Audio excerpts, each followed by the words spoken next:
In a previous tutorial, I showed you how to create a fluted column. In this tutorial, I'm going to demonstrate one method to create a simple Doric style capital. Doric is one of the most simple kinds of capitals that you can create. So let's go to the top view, and I want to draw a circle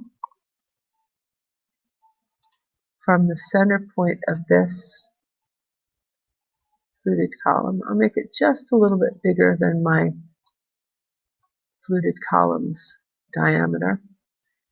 Now I want to go alongside of this, so I'm going to go to the front view and use my pan tool, and I want to draw a rectangle. I'm just freehand drawing this rectangle approximately the size I think that I want it to be. As I said, the Doric style capital is a very simple style, so I'm not going to put a lot of details in here. I'm going to start with my pencil on the bottom edge, come out a little bit, up a little bit, and then I'll put a little arc in there. Oops. Arc tool, please. Click and pull it out.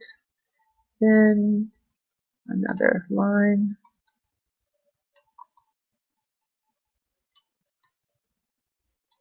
And another arc tool.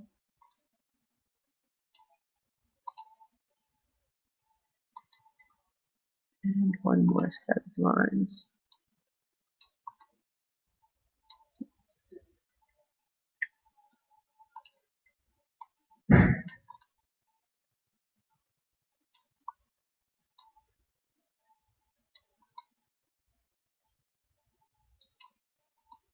And down to the bottom. I want to make sure that my form is completely closed off here, because at the next stage I'm going to erase the outer parts of the rectangle that I had drawn.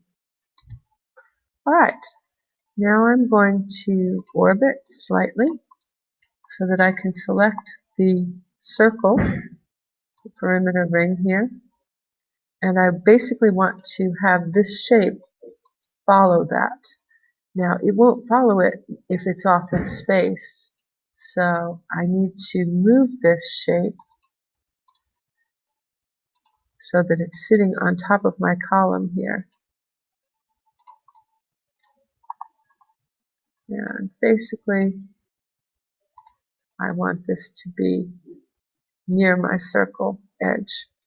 I'm going to select my circle edge again and take the follow me tool and click on my shape, and now if you notice I have a Doric style capital, and it's not quite centered on the top of my column. I can move that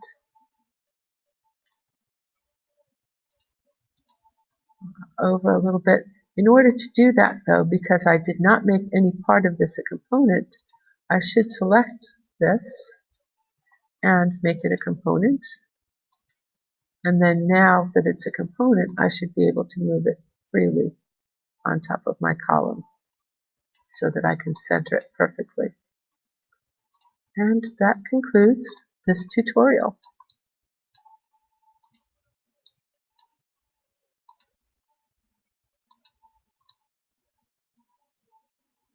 There we go.